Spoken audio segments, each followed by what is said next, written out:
J'aimerais passer une soirée entière avec Doc Gynéco, pour vraiment élaborer cette aptitude à la jouissance qui me fascine.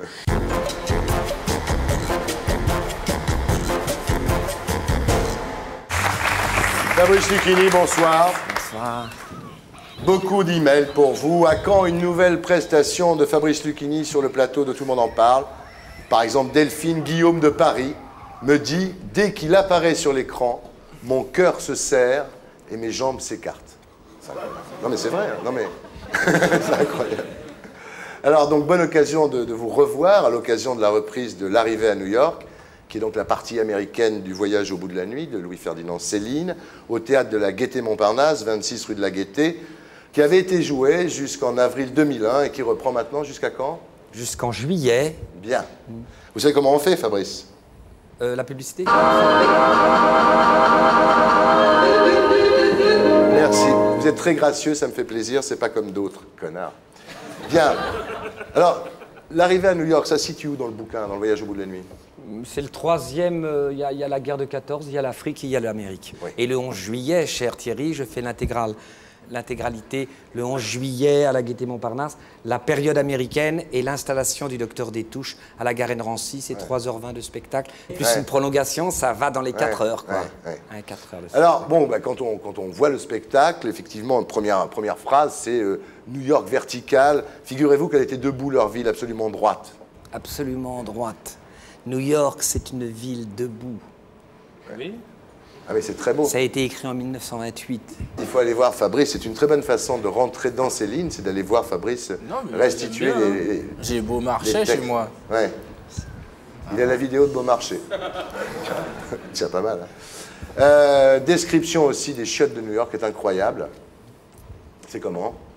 Toutefois, à un moment donné, le policeman du milieu de la chaussée, posé comme un encrier, se mit à me suspecter d'avoir des drôles de projets. Voilà, c'était visible. Où qu'on se trouve, dès qu'on attire sur soi l'attention des autorités, le mieux est de disparaître et en vitesse, pas d'explication. Au gouffre que je me dis à droite de mon banc, s'ouvrait précisément un trou large, à même le trottoir dans le genre du métro de chez nous. Ce trou me parut propice. C'est une telle beauté. Ce trou me parut propice. Propice. Propice. Propice. Eh oui. Ah, il faut aller le voir, le spectacle. Hein. Et puis Molly, qui fait quand même un tiers du spectacle. Un tiers. Ouais. Le plus poignant de ce qui a été écrit, à mon avis, dans... Indépassable. Indépassable. Ouais. Ce qui est La extraordinaire... Fontaine, peut-être. Ouais, peut-être, oui. François Villon. Non, ce qui est extraordinaire dans votre spectacle, c'est que vous ne dites pas Céline, vous ne le lisez pas, vous ne le récitez pas, vous le restituez. Ah, c'est Céline.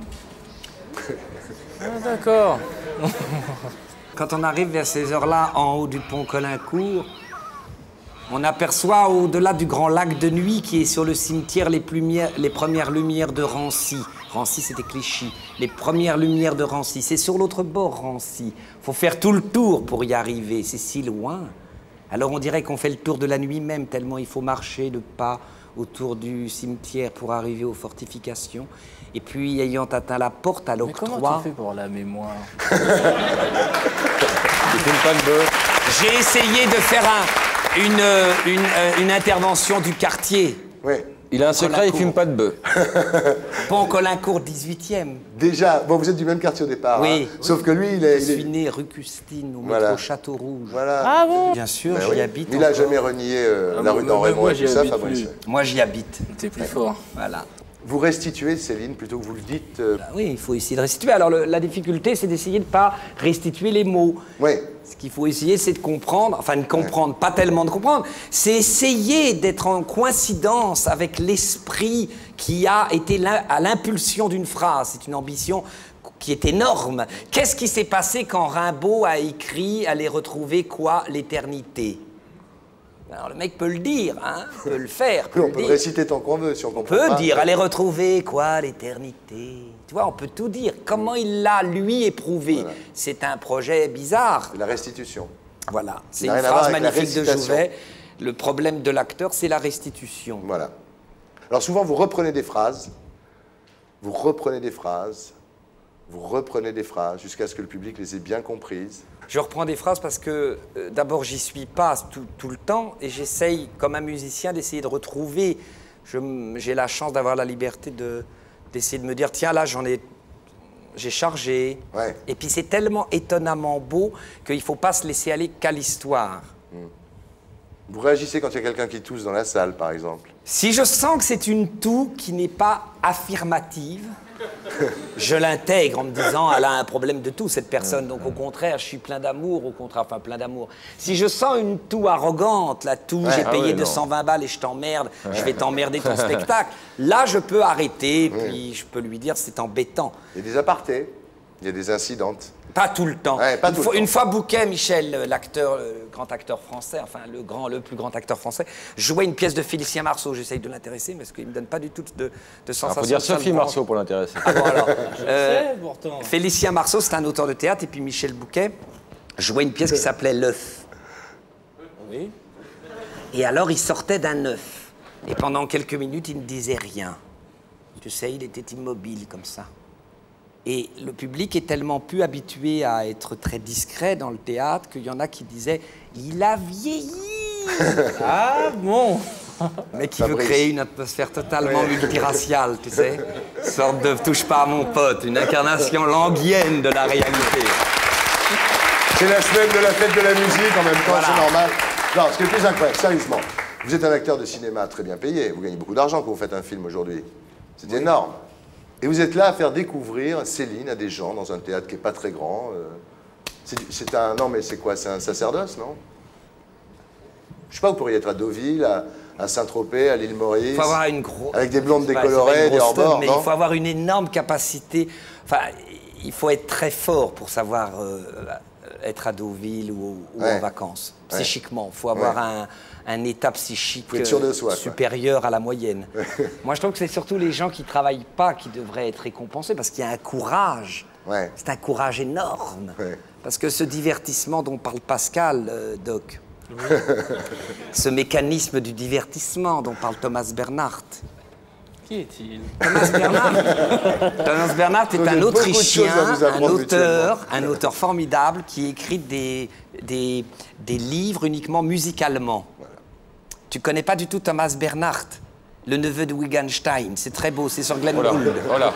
Est-ce que tu fais le jeu des 7 familles là? Est-ce que tu connais le Glenn Gould? Oui. J'ai connu un Allemand. Non mais vous connaissez Glenn Gould? Glenn Gould, le plus grand pianiste du monde. C'est pas le cousin Barbara Gould?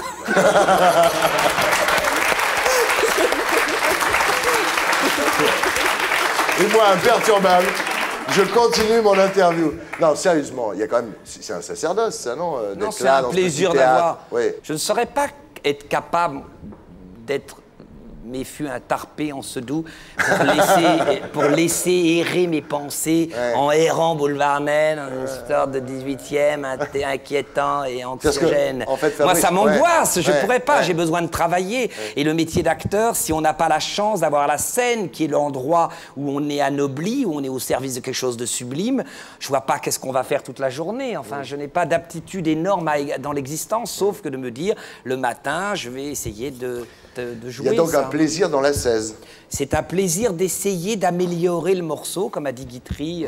La seule chose qui est formidable dans le métier d'acteur de théâtre, c'est qu'on se dit que demain, on jouera peut-être un tout petit peu mieux que la veille. C'est pas de moi, c'est de Guitry. Vous avez rencontré l'œuvre de Céline dans le quartier des Abbesses, auprès d'un prêtre, Jean-Claude Barrault. Jean-Claude Barrault, il s'occupait du l'as connu, Jean-Claude Barrault? Ah bon non, il est trop neigeux. Jean-Claude Barrault, qui était un type très beau. Très beau, il avait une tomo. Il avait une sublime moto. Et c'est encore un ami, on a dîné ensemble. C'était le prêtre des vrais voyous, ceux qui tuent des gens, pas ceux qui mettent le feu aux voitures.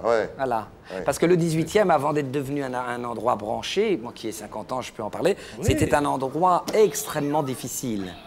Les Abbesses, c'était pas du tout un endroit où il y avait de la mode et tout ça. C'était pas la Bastille, les Abbesses. C'était un endroit angoissant, magnifique.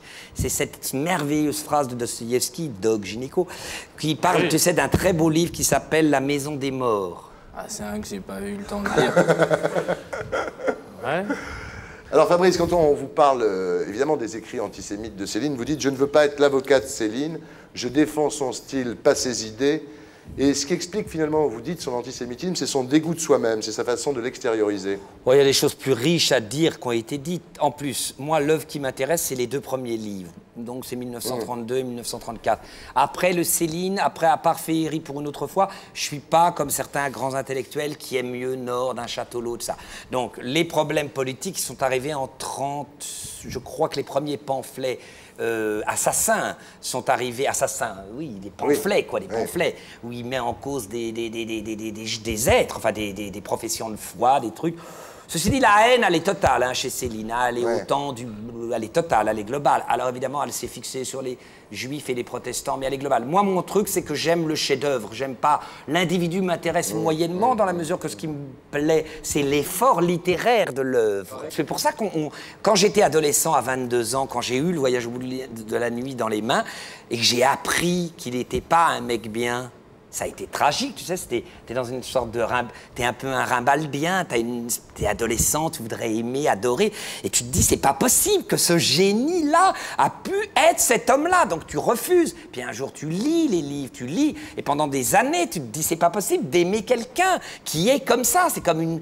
Et à un moment, après, avec la maturité, tu te dis que l'œuvre est une chose, et puis que l'individu en est une autre. Oui, vous dites que la littérature n'est pas nécessairement associée à de nobles sentiments, effectivement, en ce qui concerne c'est peut-être même, oui, en tout cas, elle n'est pas liée aux bons sentiments, non. Ce manuscrit du voyage qui a été vendu 11 millions de francs, vous l'avez eu entre les mains quelques heures. 12 millions avec les frais. Avec les frais, vous auriez T'es aimé monté à l'acheter 4 millions, toi. Non, je montais psychiquement, mais j'aurais jamais pu. Mon épouse était là, j'aurais jamais pu faire le moindre truc. Elle n'a pas arrêté de me dire, quand ils ont commencé à monter, elle disait « ne bouge pas, Fabrice, ne bouge pas ». Et je l'ai eu dans les mains une journée entière et je vais le lire à la Bibliothèque nationale. Ah oui, parce que ça a été finalement prompté par la Bibliothèque nationale. Vous faites en ce moment une campagne d'information à la télévision pour les économies d'énergie. Alors 50% de la consommation d'énergie et d'émissions de gaz carbonique est due aux particuliers, c'est ce qu'on apprend dans cette campagne. Vous faites ça pour gagner de l'argent ou parce que vous croyez qu'il faut préserver la planète ? D'abord, il faut le faire parce que c'est un projet qui était bien écrit par un publiciste admirable qui s'appelle Monnier Nicolas. Et évidemment, je ne l'aurais pas fait gratuitement parce que je l'aurais moins bien fait. Il ne faut surtout pas faire les choses gratuitement. Parce que c'est ça qui est merveilleux dans l'argent, c'est que ça enlève le problème de la dette. Pourquoi les gens vont voir les teupes en se doux? C'est parce qu'il n'y a plus d'affect, il n'y a plus un projet sur toi. On n'y t'entame pas, puisque tu payes, personne n'est lésé. Parce qu'ils sont en manque d'amour. Pas du tout, ils en ont trop d'amour, trop. T'es sûr? Mais évidemment. Monsieur Doc Gynéco, quand vous avez un rapport affectif avec une jeune femme, elle peut investir sur vous. Elle peut espérer. Et comment vous vivez le fait que vous êtes un voleur? Je la largue sans parachute. Et comment se passe le problème de votre conscience au niveau moral, tout simple? Il fume. Parce qu'en réalité, vous êtes un moraliste. Il y a une très belle phrase de Proust. Je garde toutes mes maîtresses éternellement. Je vais vous dire un truc. Un jour, il y a Proust qui se promène dans la rue, dans un bois, et il monte sur un arbre, et il voit 2 jeunes filles faire l'amour, et il monte dans l'arbre pour observer avec intensité. Proust. Et à un moment, une des 2 jeunes filles dit « Tiens, avant de jouir, je voudrais mettre la photo de mon père. » Et Proust dit cette phrase extraordinaire, comme cette femme devait être morale. Enfin, je te laisse là-dessus, tu peux rester. Tu peux rester, je t'en prie, tu peux rester. Comme cette femme devrait être psychanalysée. Moi, ça me fait marrer. J'aimerais passer une soirée entière avec Doc Gynéco pour vraiment élaborer cette aptitude à la jouissance qui me fascine. Comment on peut être à ce point libéré de ce qui nous empêche de vivre? Cette image de Doc Gynéco, prêt à jouir, prêt à avoir beaucoup de maîtresses, n'ayant aucun problème moraux, ça c'est une merveille. On ne bouge pas pendant le jingle.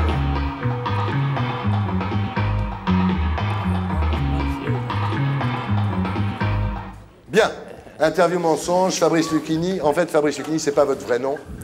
Votre vrai nom, c'est Fabrice Le Teillac d'Argence. Et ça explique d'ailleurs beaucoup mieux votre personnage que votre histoire d'enfance dans le 18e arrondissement. Vous êtes en fait d'une famille de nobliaux provinciaux, du côté de Bordeaux, qui a été ruinée par l'abolition de l'esclavage. Et votre mère était en fait dingue de théâtre. Et un jour, après la guerre, elle monte à Paris. Elle va voir Louis Jouvet sur scène. Elle a une aventure avec Louis Jouvet, dont vous êtes le fruit, Fabrice Lucchini. Ce qui a été pour moi d'abord un référent écrasant, puisque c'est de toute évidence... Drôle de père, hein. Bah oui, c'était un mec qui a été très influencé par le Living Theatre, qui a un peu précédé de montrer sa teub, de s'épier sur le blic-pu. C'est un mec qui a été vraiment un mec, c'est un rebelle, tu vois, un rebelle, Jouvet. Les gens n'ont pas bien compris que Jouvet, c'était la transgression, la liberté. Il dit avant d'entrer... Il a été docteur à un moment. Hein. Il a été... Oui, ah non, mais là, toi, tu n'as pas le droit de le dire. Oui, enfin. Alors, votre enfance a été assez solitaire. Votre père vous aimait pas parce qu'il savait que vous n'étiez pas de lui. Et en fait, votre seule obsession pendant votre enfance, c'était l'argent. C'est-à-dire ce qu'il procure surtout, les filles, la drogue. Et pour avoir tout ça, vous décidez à ce moment-là de monter une chaîne de salons de coiffure. Comment vous est venue cette idée? Parce que c'était bien avant Maniatis. Bien avant Maniatis et Desanges. Hein, ouais. Il y avait une mode qui s'appelait le brushing. Ouais. Et j'ai été, grâce à la mise en pli, et grâce à la transgression de la mise en pli, parce qu'il ne faut pas oublier qu'à cette époque-là, la véritable révolution, c'est qu'on a abandonné le rouleau. Vous savez, Doc Gynéco, que les femmes mettaient des rouleaux avant, des rouleaux chauffants. Voilà. Donc c'est le brushing, en fait, qui a fait votre succès. C'est le brushing qui a fait un succès En fait, énorme. c'est une chaîne de salons de coiffure. Il y en avait dans toute la France à l'époque. Ouais. Alors vous avez été milliardaire à l'âge de 20 ans. Et... ah oui, absolument. Et gagné par l'atavisme, vous faites du cinéma et du théâtre. C'est-à-dire vous financez vous-même votre propre carrière. Oui, parce qu'il y avait un refus, vu la puissance du père, il y avait un refus de m'intégrer, donc il a fallu me faire un prénom. Ouais. Et là, bon, vous n'avez pas le talent de votre père, c'est clair, hein? Non. Bon. Donc vous produisez vous-même toutes sortes de navets à l'écran, de beats sur scène, mais vous en foutez. Oui. Peu vous chaud, un peu me chaud, vous dites toujours. Oui, peu me parce chaud. que obsédé par le pouvoir financier. Ouais, c'est ça. Vous dites, je suis pas bon, mais c'est pas grave. C'est pas grave. J'ai l'argent, je peux me permettre finalement de me payer ces films pourris. Et... Mais une sorte de cynisme haineux sur l'humanité. Ouais, c'est ça, un dégoût total du genre humain. Ouais, bah quand t'as un père qui te reconnaît pas. Ouais. Vous avez vous avez une limousine avec les vitres fumées, des gardes du corps pour vous allumer vos cigarettes. Surtout quand vous trônez dans votre restaurant, vous avez ouvert près des Champs-Élysées, chez les riches. Pourquoi avoir ouvert ce restaurant? Et pourquoi l'avoir appelé comme ça? D'ailleurs, chez les riches, c'est un peu... Bah parce que Jean-Claude Brialy, Smaïn ont des restos, et je me suis dit, pourquoi j'aurais pas un resto moi aussi, quoi. Ouais. Mais vous y dînez des fois dans ce restaurant? J'y dîne beaucoup, oui. Ouais. Et ça vous plaît, ça? Je pratique la macrobiotique, donc il y a 2 sections dans ce restaurant. Oui. Il y a la section très viande, et puis il y en a une où on mange le régime conseillé par Oshawa. Ah bon? C'est-à-dire 70% de céréales et 30% de légumes. Et On mâche 50 fois, vous savez que le minimum Ouais. pour la macrobiotique. Pour atteindre ce niveau qui est assis paisiblement sans rien faire, l'herbe croît d'elle-même. Je te la répète. Assis. Ça va lui plaire, ça. Assis paisiblement sans rien faire, l'herbe croît d'elle-même. La bœuf pousse toute seule, il veut dire. Fabrice, Oui.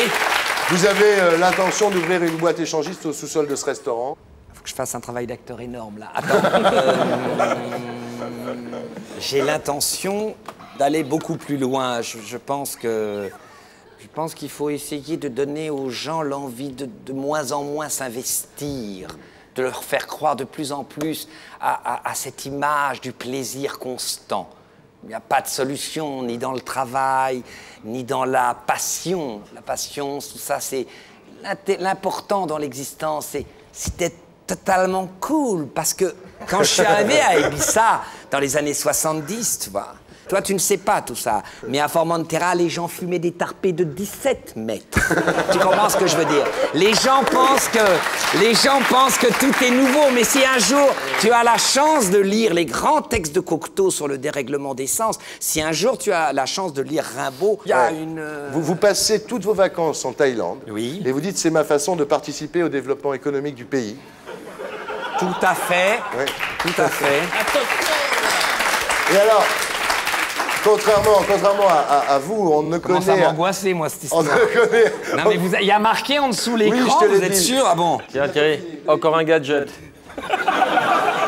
Il arrête pas de se marrer. Reste là, qu'on profite. Vous avez, contrairement à Doc Gynéco, on ne vous connaît aucune liaison fixe, sauf Valérie Caprisky. On vous a vu sur le hors-bord d'Arthur à Saint-Tropez l'été dernier avec Valérie Caprisky. Il y avait Eddie derrière, Ouais. Eddie Barclay. Ouais. Il y avait... Et Carlos. Il y avait Carlos. Colaro. Il y avait Carlos et surtout l'épouse de Carlos avec qui j'ai commencé dans mon entreprise de coiffure. Voilà. Où elle était manucure, elle Voilà. s'appelait. Je vois que ça Elle y est, s'appelait Mimi. On y vient. Elle Voilà. s'appelait Mimi. Voilà. Je l'ai rencontrée au Flore avant-hier soir. Et vous avez pensé à épouser Valérie Caprisky à un moment? Bah, quand je l'ai vue dans le film sublime L'année des Méduses, j'ai été assez bouleversé, oui. Alors, question drogue, vous n'avez plus tellement de problèmes, vous avez tout arrêté, hein, Fabrice Lucchini, vous avez arrêté le Valium. C'est bon. Il y avait le homard, il y avait le chat, comment tu t'appelles? Stéphane. Maintenant, il y a Stéphane, maintenant. Très bon instinct de Laurent Baffy, parce que quand même rire autant spontanément... Vous avez arrêté le Valium, vous avez arrêté le Prozac, vous avez arrêté le Pétrus, les Marlboro. Reste l'héroïne, mais enfin bon, ça fait... Oui, mais bon, on s'y se défend très Bah oui, rapide. oui, oui. Vous dites l'héros, c'est la meilleure parce que c'est la plus chère, hein? Non, bah, c'est-à-dire que la cocaïne entraîne à une speederie interne, alors Oui. que l'héroïne entraîne Ça à une calme. volupté Oui, ça très calme. ouais, Oui. ouais. Politiquement, vous êtes proche des libéraux, hein, vous êtes, on pourrait le dire, madeliniste. Hein. Votre devise, c'est un peu que les meilleurs gagnent et les autres, on s'en fout. Ce qu'il y a de formidable dans le courant libéral, c'est qu'il n'y a pas de projet existentiel. Non. Il y a juste un rendement efficace Oui. et une sensation de liberté. Il n'y a plus cet État qui vient ouvrir les portes pour assister. Il y a une sorte de conviction de re-responsabiliser l'individu. Alors que les tentatives du lendemain qui chantent étaient toujours une sorte d'espoir, Oui. qui ont toujours donné une sorte de Ce que vous voulez dire, déréalisation. finalement, oui, c'est que l'enfer est pavé de bonnes intentions, finalement. Oui, je pense que le Ouais. courant libéral dont vous avez parlé a au moins cette vertu, c'est de redonner une impulsion. Et puis tous sont tellement sexy. Ouais, ouais. Tous ces C'est merveilleux vrai. hommes de Ouais. politique sont Alors, donnent pour une envie de finir, vivre. ouais. Ils incarnent en plus.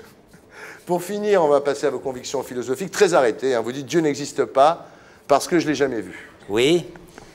Enfin, il y en a d'autres qui l'ont dit mieux. Hein. Ouais.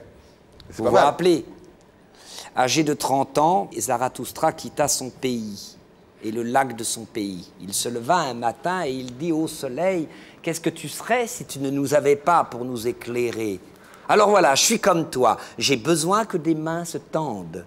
Et Zarathustra descendit de la montagne, où il était resté 15 ans, pour trouver la 16. Et il rencontre un vieil homme. Et le vieil homme a regardé Zarathustra et a dit « Mais je reconnais cet homme !» Il y a 15 ans, cet homme a apporté ses cendres à la montagne. Tu veux porter maintenant ta flamme aux hommes? Ne connais-tu pas le châtiment promis aux incendiaires? Écoute bien, ne connais-tu pas le châtiment promis aux incendiaires? Et le Zarathustra répond, mais moi, j'aime les hommes. C'est pour ça que je redescends vers eux. Tu vois, tu imagines, tu vois la situation, tu la sens, la situation. Arrête, il va pleurer, là. Et après, le vieil homme a dit, mais moi, j'aime les hommes en aimant Dieu. Et comment tu aimes Dieu, a demandé Nietzsche. Eh bien, moi, j'aime Dieu en chantant avec les ours, etc., etc. Ta Rome insuce les ours. Tu vois, en chantant avec les ours. Et tout d'un coup, ils se sont quittés. C'est la fin du premier chapitre de Nietzsche. Et tout d'un coup, Zarathustra s'est arrêté sur une pierre et il a dit « Ce vieil homme ne sait-il donc pas que Dieu est mort ?» Je t'embrasse très très fort. Fabrice Lucchini. Et pour être sûr de ne rien rater de Inarditube, abonnez-vous et mettez un pouce bleu.